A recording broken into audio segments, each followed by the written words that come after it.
Good evening, and welcome to our continuing series, Explorations in Savitri, with our beloved Alok. Namaste. We are continuing Book 2, the Book of the Traveler of the Worlds, Canto 11, The Kingdoms and Godheads of the Greater Mind. We're on page 263. Yes. And perhaps we could begin a few lines above. Yes, because these are marvelous lines which we had read. Exactly. Perhaps all things are real? No, even before that. Okay. That's where we had stopped. Yes. And we are, Shobindo is revealing to us about these beings who are what we call them as gods, and in other traditions as archangels and archmasons. They shape our humanity and earthly events while they are there. So we think that we are the ones who are the doers, but there is something between us and the one divine who they intercede. We'll see those words. They intercede, they interpret. Not a priest, though. Not a priest, though. Yeah. These people are also, they have their limitations, but let's first see their possibilities. So they are the ones who intercede between the divine will and earthly life. Their very beautiful description is in Sri Aurobindo's poem Ilion, where before the war begins, Sri Aurobindo sets the stage with the gods. And all the gods are there and they are deciding. Zeus actually comes down and sees what's going to happen. And earthly beings are ignorant of what's going to happen. They are happy. So he sees that the lady of the house is tending the fire. She has bid goodbye to the child. And the husband will come back from the farm, or so she feels. But Zeus knows that today is the day when it will be all destroyed and given to fire. So there is this kind of a divine irony in it. And that's what Sri Aurobindo brings out there. So these are the gods who shape our lives. But there are also human vessels and instruments of these gods who receive communication from these greater beings, and themselves they become like vibhutis, and they become like, those who execute God's plan. But first we'll read these 4 lines. He has said that, we all can become one with the gods. Again and again, the mother reminds us, man is a god who has forgotten this. And she was asked, why was he made to forget it? So mother says, so that he can learn the lesson of humility. Otherwise, he'll be arrogant.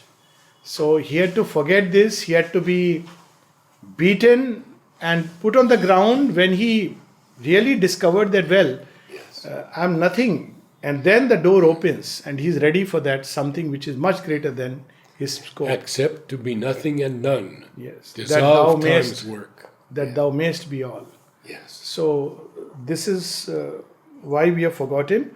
But then either through a process of evolution, but there is a point of time when the grace meets us and lifts us out of that and makes us one with a God. And we recover what we have lost or what we have forgotten. That's what is being described.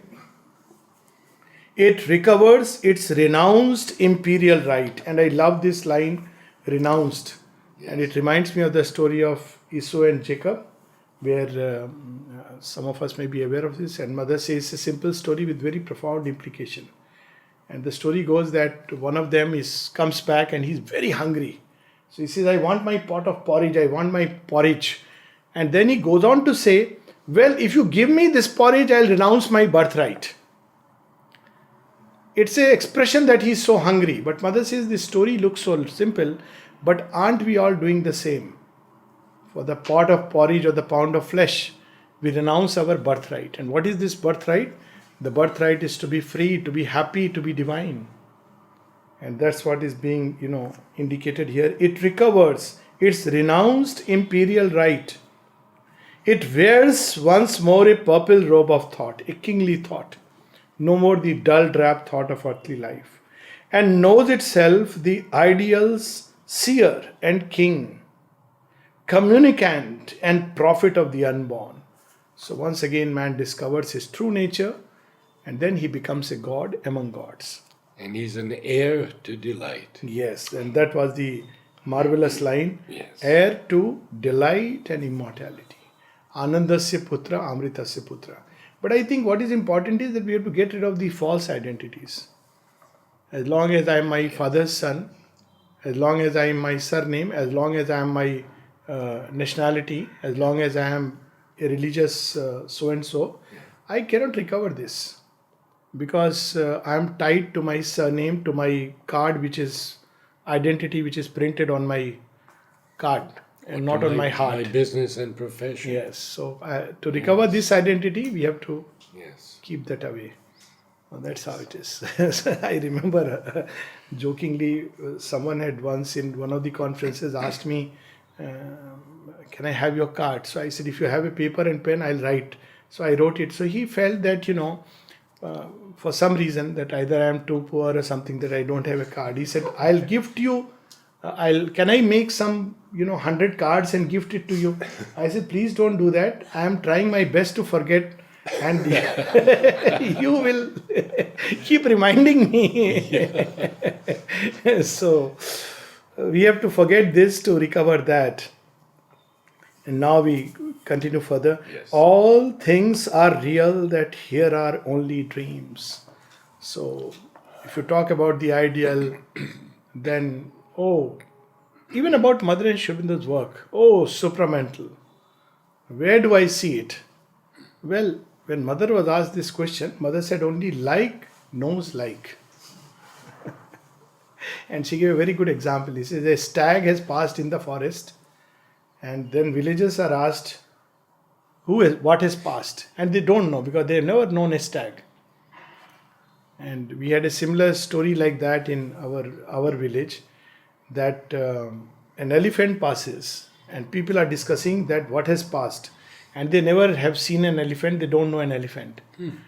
So the most wise man of the village is called, and he is asked, can you decipher from the footprints as to what has passed? He said, most likely it must be a deer who had tied chakki to his feet. Grindstone to his feet. So here we call them as dreams. They are not real for us. But for the person who has risen to these levels, they are not only real, more real. When Sri Ramakrishna was asked, is God real? He said, more real than what you and me are. Most important point. Yes. And he'll reveal to us that all things are real, that here are only dreams. In our unknown depths sleeps that reserve of truth. This is half the truth, or maybe 1/10 of the truth. There is a reserve of truth which gives a meaning to all this. But we invert the whole thing and we try to interpret that on the basis of this alone. But there is a reserve of truth. Look at so beautifully Sri Aurobindo uses this half a phrase. On our unreached heights they reign and come to us in thought and muse, trailing their robes of light. They come to us as thoughts, as suggestions, as gift of vision, as poetry that foresees. And maybe when we are back in our normal state, we may wonder, Mother describes the story of a young girl who, when she was in that state of exaltation, she could sing marvelously. She could speak beautiful things. But when she came back to her normal, so-called normal state, human state, then she couldn't believe that I am the one who had these things. And, is it really true? She couldn't believe her own creations. So they come to us as thoughts, but very often we have a tendency to regard such people as, idealists and dreamers, and education makes sure that we forget it, and parents will put a lock around it. When we are retired, then we can talk about it. So that's what comes here. But our dwarf will and cold pragmatic sense. This is the cold pragmatic sense. So I sometimes imagine, having gone through a similar situation, that in 10th standard, when parents asked me, what do you want to become? I said, I want to become a poet. And they were horrified. So they consulted an astrologer. And he tried to convince me that don't take all this. How will you take care of your bodily needs and things like that? But this is the state of everybody. If a child says, I want to become a poet, it's like, are you sure? Cold pragmatic sense and dwarf will. It just wants to make sure that our everyday life and its needs are taken care of. It doesn't like to go beyond it. So dwarf will. Admit not the celestial visitants, awaiting us on the ideal peaks, or guarded in our secret self unseen, yet flashed sometimes across the awakened soul, hide from our lives their greatness, beauty, power. Both things he reveals to us, that they are on the peaks of glory and they come from there. But Sri Aurobindo also says they are within us. So time to time they suddenly like a flash come to us. And that's what often I wonder. We all see people who die and who are sick and they go through old age. But what thoughts do we get? Normally, old age. Oh my God, let me go to a doctor who may give me some anti-aging cream, Botox treatment, this, that, all these things. But what makes a Buddha?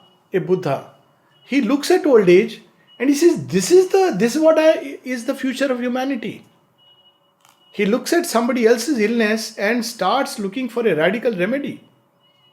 And that's what makes a difference between, the extraordinary and the ordinary experience the same things. But that is the difference. Everybody has a life, and I remember Sri Aurobindo's letter to Mrilani Devi that so many million children are knocking at my door, and I know I have the power to uplift this fallen race. That sentence strikes me as a marvellous revelation. Yes. But normally our cold pragmatic sense will say, no, first I must look after my own family. And all that he asks her, will you come with me? Are you ready to share my life? You will become a Shakti. That's how he puts it. Will you be my Shakti? Imagine. Will you be my Shakti? Yes. So, our present feels sometimes their regal touch. Our future strives towards their luminous thrones. Out of spiritual secrecy they gaze. Immortal footfalls in mind's corridors sound. Wow. Yes. Our souls can climb into these shining plains. The breaths from which they came can be our home. That's our home.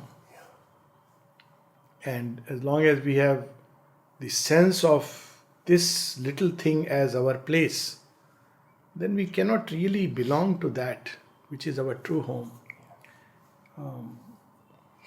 So many stories like that, where people had to, and probably this is the lesson that is taught in strange ways, like when I look at Pandava's life, how they became instruments of a divine working. The fact that they had to repeatedly wander away from their home, as if accursed, was a very good lesson that when they actually fight the war, they are not going to fight it only for the kingdom, but for something greater, because they had learnt it that way. And the Gita speaks of one of the signs of the evolved being as Aniket. Aniket means he has no home. So I used to wonder, how do these people live? When I had read, they had no homes. Now I understand. He doesn't have a sense of proprietorship. He lives as if every house is the divine house, or he lives as if, he claims nothing, owns nothing, and yet all homes are his own. Swami Vivekananda's life is a classic example. That phase one has to go through. His privilege regained of shadowless sight. So now Ashapati has regained that privilege. He has risen, ascended to those planes of the greater mind. The thinker entered the immortal's air and drank again his pure and mighty source. And This is often, I have seen some books, even here there was a book on Karl Marx and Sri Aurobindo and Carl Jung and Sri Aurobindo. And I keep on saying that this is injustice to both. It's like, comparing peaches and oranges, because they are too different. It's like comparing the sun and the little flame. All the lights that we see all around, that is the source of that. So these are little lights which have come away and are lit by that source, eternal source. And there we have to go. So thinker, there is another place where Shubindu writes, the toiling thinker grew wide and still. Yes. So And he capitalizes thinker. Yes.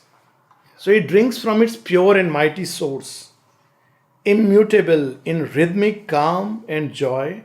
I think the word rhythmic is very important, because all speech that is born from a high plane carries within it a rhythm. So if you read Sri Aurobindo's prose, it is actually poetic prose.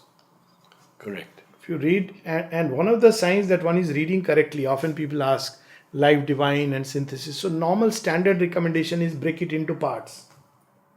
You comma and try to understand. There's an analytical way of doing it. But my way is, you read, after a while you will start getting in it a rhythm. Like, the human aspiration.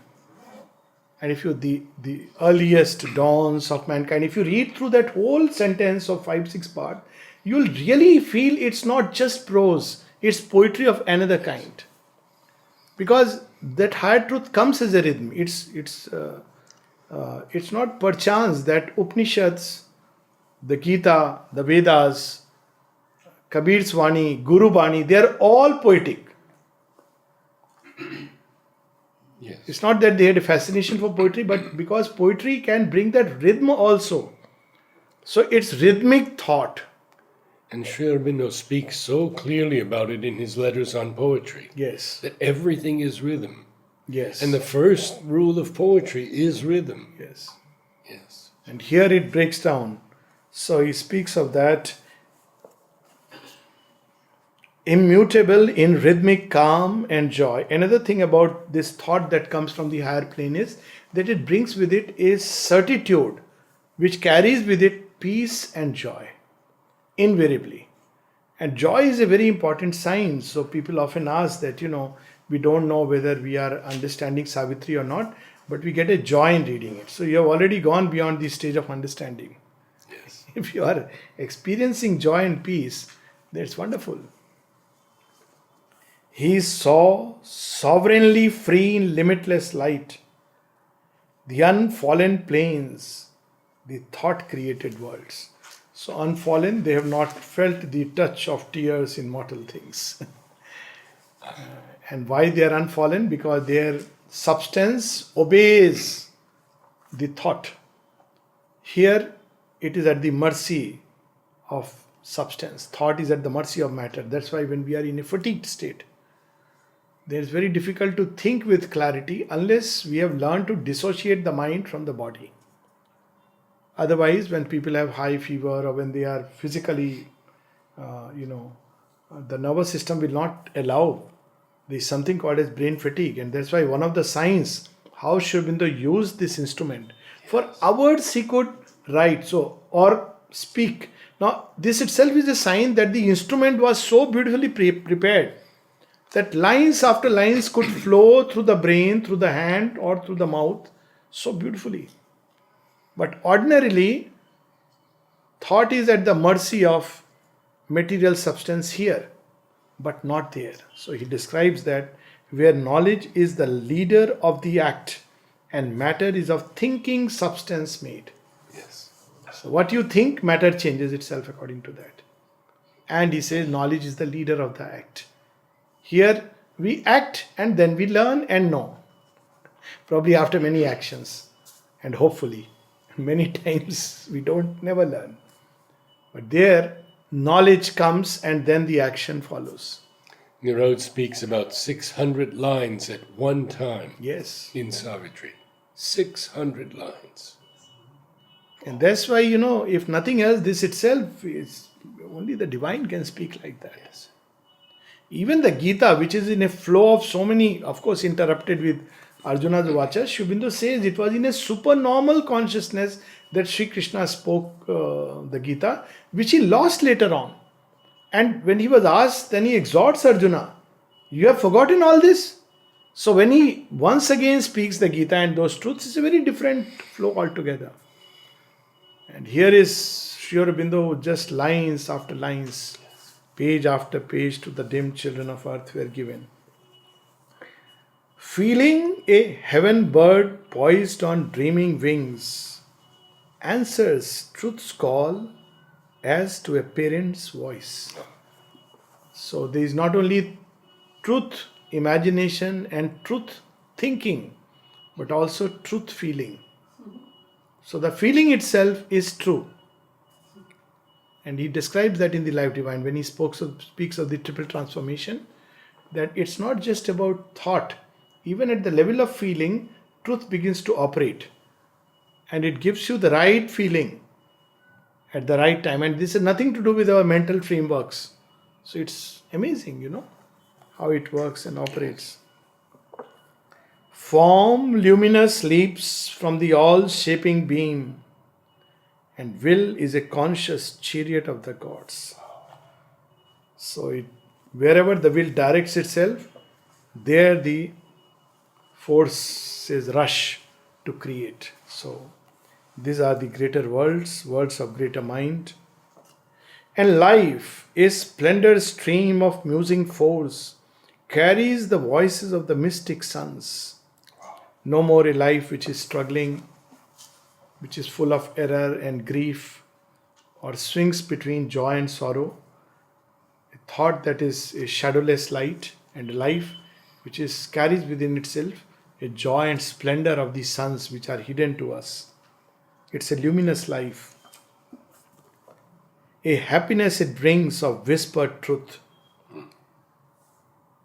So such a nice line. This is truth doesn't speak like imposing itself that way. It whispers sometimes very gently, and it fills the heart with so much joy. So one of the signs of dwelling in the higher states is there is a happiness becomes natural, and one of the signs that we are deviating from the path. So people have these mental rules. So if they cannot follow mental rules, they feel they are deviating from the path, and they begin to make it worse by all kinds of other thought structures. But a simple rule is, if you are feeling joy within, you are on track. If you are feeling depressed, if you are feeling despair, then somewhere you have deviated.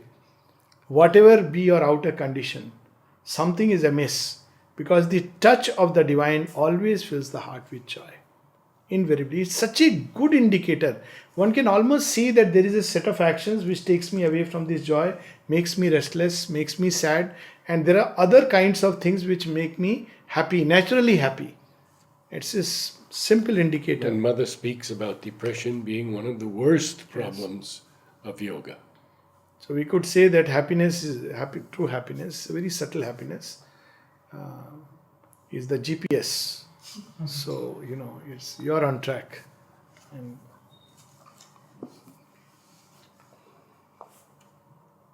there runs in its flow, honeying the bosom of space. Look at it. What a marvelous word it is, honeying. I don't know what grammarians will say about it. It is like somebody is pouring sweetness all over. Honeying the bosom of space within.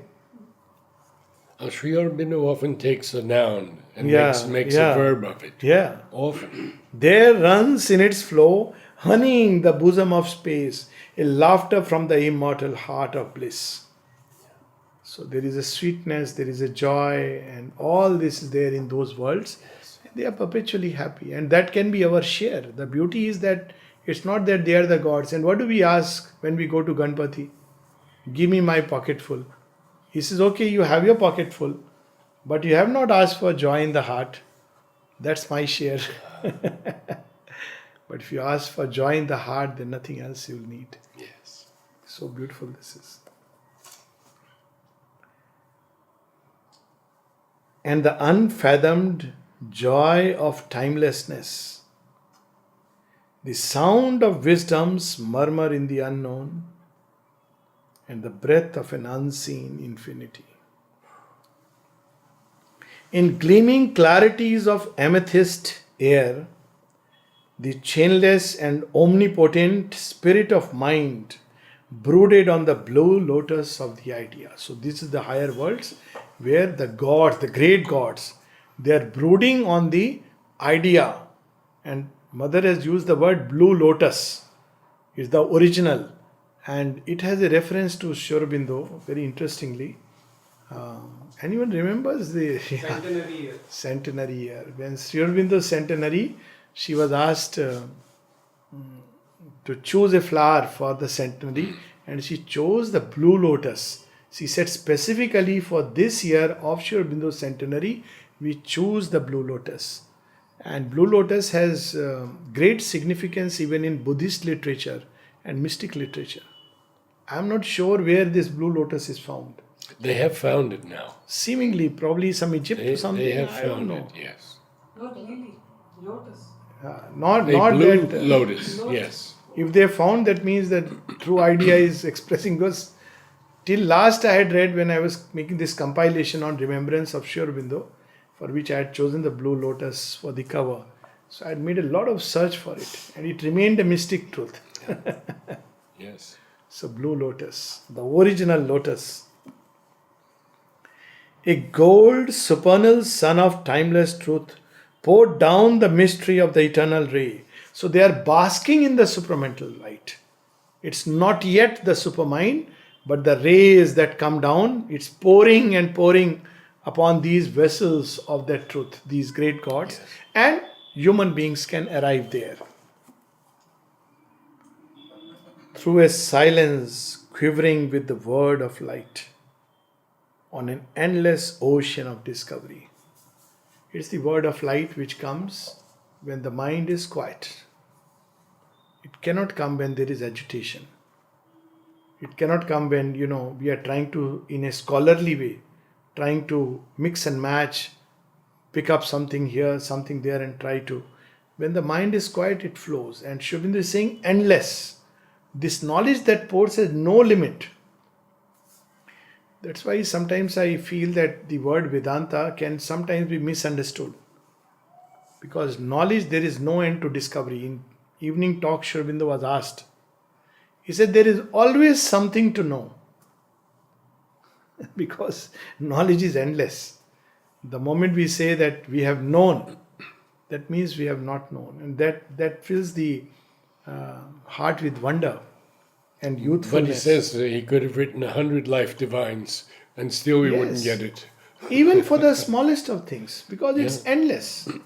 It's a discovery. It pre-exists, but you have to discover it.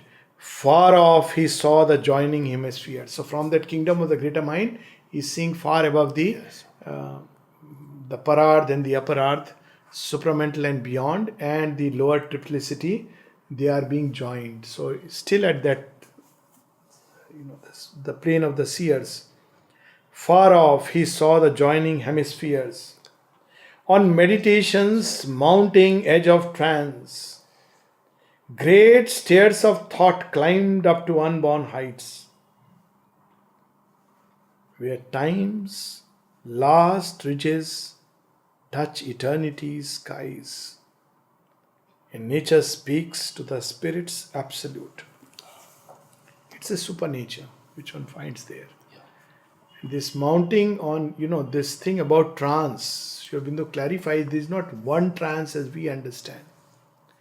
Each time the consciousness ascends to the next higher level, it goes into trance. Because to it is, there is no other way it can describe it.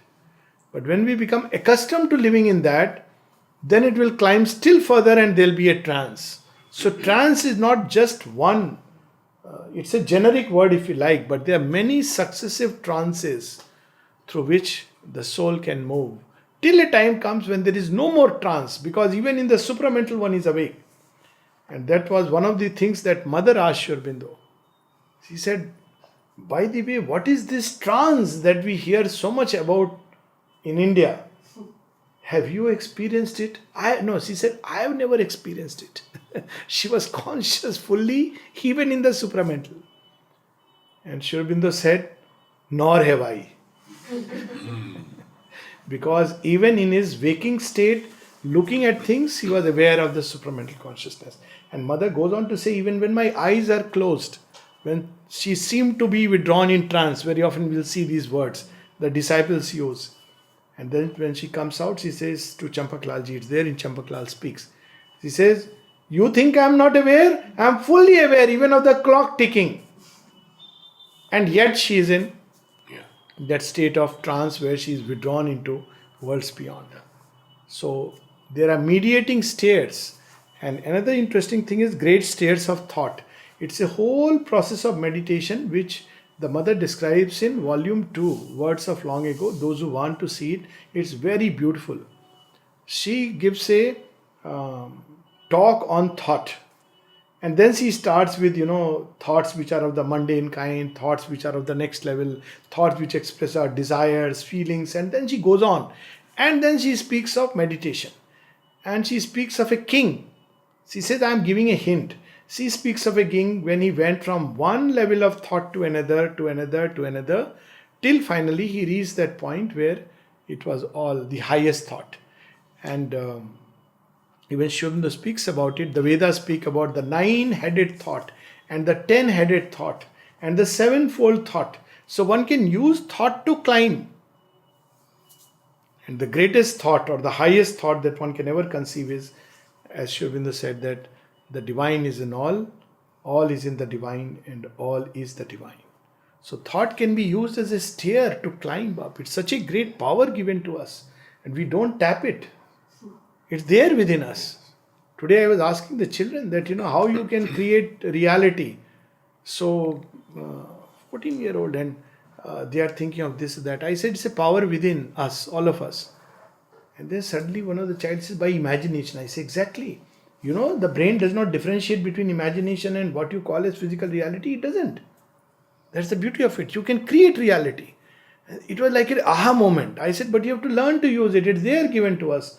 But it's just going into all kinds of directions. Morbid thoughts, morbid imaginations, making it real. Yes.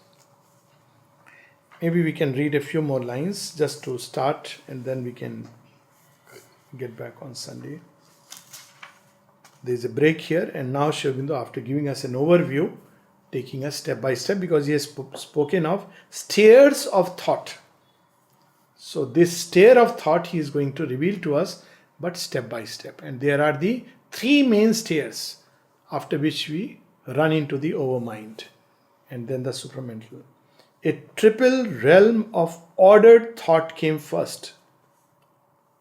A small beginning of immense ascent. Above were bright ethereal skies of mind. A packed and endless soar, as if sky pressed sky, buttressed against the void on bastioned light. So it was light which was defining their limits. And easily one could get from one to the other, from one to the other. Such a beautiful, Yes. And how he's using the word bastioned. Yeah. It's something which you, hold on to, and like a rail. And he's describing it so beautiful, like you could hold it and go on to the next level. Bastioned light. The highest strove to neighbor eternity. The largest widened into the infinite. But though immortal, mighty and divine, the first realms were close and kin to human mind. Their deities shape our greater thinking's roads. A fragment of their puja can be ours. These breadths were not too broad for our souls to range. These heights were not too high for human hope. This is the higher mind, and the Mother has said this is the birthplace of religions. Yes. And that's why when you read religions, They speak about rules and regulations because that's how it operates. It gives form. This is the birthplace of religion, the higher mind. And if you go beyond, then you will not talk about religion. Because then you are beyond all these, you end up seeing the divine everywhere. Where is he not? And right now we ask a question, where is the divine? And then we would simply say, where is he not? So I ask children today, with that we can end. I ask them that, when do you think is a good time to pray to God? So they were saying morning, because in their morning prayers in the school they have the prayers. I said, why? Other times belong to whom? Then they thought about it. He said, you can pray anytime. I said, and where? Can you pray to God in the bathroom? So initially they said, yes. The logic is he is everywhere. So one who is everywhere and all the time, there is no time to pray to him. You can pray anytime, anywhere. Of course, if you fix a time when in the initial stages, it helps. It's like God probably waits for us. So, but you can talk to him anytime, pray to him anytime, anywhere. And then I asked, which is the best prayer? So they had not read, which language, Sanskrit or this or that. Well, the prayer that rises from the heart, rises on a crest of emotion, wave of emotion, as Shobinda puts it. And one girl from Odisha had stumped me with this. It was a classroom where 8th standard girls were sitting in one of the remote villages. And I was just asking to them. And one of the child asked me, which language does God understand? So I said, some of you must be knowing. You must have prayed to God. So one girl promptly, I said, yes, tell me. She said, Odia. Odia. I said, why do you say so? She said, whenever I prayed, mother has listened. So her logic was very clear. Odia. I said, yes, because it should be the language from the heart, not somebody else's prayer. There's a beautiful letter from Sri Aurobindo that I remember with great love. He says, and if you could pray in the morning, and perhaps once in the evening, and maybe at lunchtime.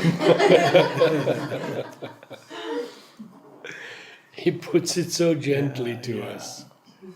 And the thing is that invariably this freedom is lost the moment you come to the higher mind. You fix a time for prayer, you fix a ritualistic prayer, it must be of a certain form, it must be addressed to a particular God, and God must be feeling very amused, what have they made of me? So, and then the last question which I asked was another very beautiful one. I asked them that, okay, what kind of relationship we should have with God? And prompt came a reply from one of the young girls. She said, friend. I said, excellent. But religions would have nothing of it. Because if God becomes our friend, what happens to the priest? He will, poor fellow, he needs to survive. He has children whom he dreams of sending to America.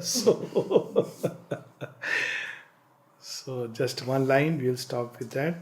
A triple flight led to this triple world. We'll stop here and continue on Sunday.